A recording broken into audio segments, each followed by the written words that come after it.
Hello दोस्तों, कैसे हैं आप लोग। आशा करते हैं कि आप लोग अच्छे होंगे, स्वस्थ होंगे और मस्त होंगे। दोस्तों, कहा जाता है कि औरत का सबसे बड़ा दर्जा है, यानी कि औरत एक माता का रूप है, एक बहन का रूप है, बेटी का रूप है, यानी कि उसके अनेकों रूप हैं। तो औरत की हमेशा जो है हर आदमी को, हर इंसान को इज्जत करना चाहिए औरत का, क्योंकि औरत जो है माता का रूप है। दोस्तों, मैं आप लोगों को ये बताना चाहता हूँ कि औरत एक सबसे ज़िम्मेदार होती है।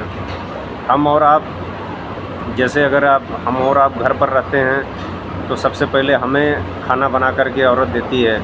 खाना बनाने के बाद झाड़ू पोछा बर्तन सब कुछ करती है। अगर बच्चे हैं तो बच्चे को भी संभालती है।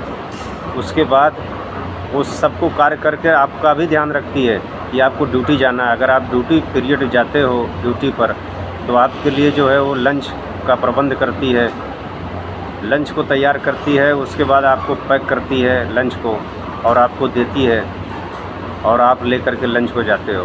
दोस्तों, आप ड्यूटी में निकलते हो, लेकिन उसकी सबसे बड़ी ड्यूटी होती है आपको भी देखना है, पूरे परिवार को देखना है, बच्चों को देखना है। और लोग कहते हैं कि औरत घर पर करती क्या है। दोस्तों, हम तो ये जानते हैं कि हमारा काम है केवल ड्यूटी करना। अगर हम बाहर रहते हैं तो हम ड्यूटी करते हैं, लेकिन अगर वो घर पर भी रहती है तो उसके पास कितनी दिक्कतें और कितनी परेशानियाँ, कितनी वो है जो है दिक्कतों का सामना करती है औरत। लेकिन हम और आप सीधे कह देते हैं कि औरत जो है क्या करती है। दोस्तों, औरत, मुझे मालूम है कि औरत क्या काम करती है। औरत जो है बच्चे बर्तन खा करके हटा देंगे, बर्तन को धोएगी। दिन भर उसका झाड़ू पोछा और बर्तन कपड़ा लत्ते में ही समय उसका व्यतीत हो जाता है। उसको समय कहाँ मिलता है दोस्तों। कुछ औरतें ऐसी होती हैं दोस्तों, हम अपने घर की भी बात करते हैं। अगर हम कहेंगे कि चलो कहीं बाहर थोड़ा सा टहल आते हैं, लेकिन हमारी औरत कहेगी नहीं, और हमें घर पर काम है, हमें घर पर काम करना है, टाइम नहीं है मेरे पास, ये काम करना, वो काम करना है, झाड़ू करना है, पोछा करना है, बर्तन धोना है। अभी मतलब कई प्रकार की टेंशन होती है। औरत एक ऐसी चीज़ है दोस्तों। हमें फिर उसके बाद हम ड्यूटी से हम घर पर आते हैं, फिर हमारे आपके लिए फिर वो भोजन तैयार करती है। फिर आप आते हो, आपको फिर चाय पानी का प्रबंध करती है, चाय नाश्ता आप करते हो। फिर उसके बाद वो फिर भोजन बना करके आपके लिए रखती है दोस्तों।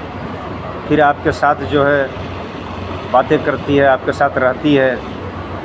मतलब आपको हर प्रकार से वो जो है सुख देना चाहती है, और सुख देती भी है दोस्तों। तो औरत का दर्जा तो बहुत बड़ा है दोस्तों।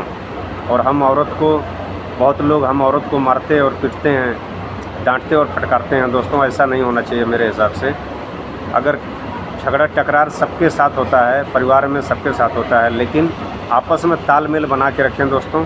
इतना भी झगड़ा बड़ा और टकरार न करें कि आपस में आपका तकझक बहुत ज़्यादा हो जाए, कि वही तकझक के कारण आपको बाद में पछताना पड़े। तो ऐसा काम कभी न करें दोस्तों। परिवार एक बंधन जो ये होता है ना दोस्तों, ये बहुत बड़ा, ये हमारा अटूट रिश्ता होता है। औरत और आदमी का जो ये रिश्ता होता है, बहुत ही अटूट रिश्ता है दोस्तों। ये बहुत ही पावन रिश्ता है। तो इसको दोस्तों खोए नहीं। इसको प्यार से, जितना ही आप इसको प्यार से संभालेंगे दोस्तों, उतना ही आपका आगे बढ़ेगा और आगे चलता रहेगा दोस्तों। जो आप अपने घर परिवार में अपने परिवार के साथ करोगे, वैसा ही आपके बच्चे भी सीखेंगे। अगर आपका रहन सहन और परिवार के प्रति, अपने औरत के प्रति, माता पिता के प्रति आपका व्यवहार अगर अच्छा है, तो वही व्यवहार आपका बच्चे भी सीखेंगे। अगर आपका व्यवहार गलत है, अगर आप गाली, झगड़ा, टकरार ये सब करते हो, तो वही चीज़ आपके बच्चे सीखते हैं दोस्तों। तो ऐसा नहीं होना चाहिए दोस्तों। मैं यही इस वीडियो के साथ आप लोगों के साथ आया हूं दोस्तों, कि औरत की इज्जत करो, सम्मान करो, क्योंकि औरत से ही घर और परिवार है दोस्तों। औरत एक गृहिणी है दोस्तों। अगर आपका घर बना हुआ है, 10 कमरे का घर है, अगर उस घर में अगर एक औरत नहीं है तो वो भूत का डेरा है। अगर एक औरत अगर आपके घर में अगर आ गई, तो वो अपने पायल की छनकार से पूरे घर को रौनक कर देती है दोस्तों। तो इसीलिए कहा गया है दोस्तों, औरत एक लक्ष्मी का रूप होती है, वह एक लक्ष्मी है। तो औरत का हमेशा सम्मान करें दोस्तों। हमारे बात से अगर आप लोग सहमत हैं तो हमारी वीडियो को ज़्यादा से ज़्यादा लाइक करें, शेयर करें और कमेंट करें दोस्तों। बस, जय भोलेनाथ, जय हिंद, जय भारत।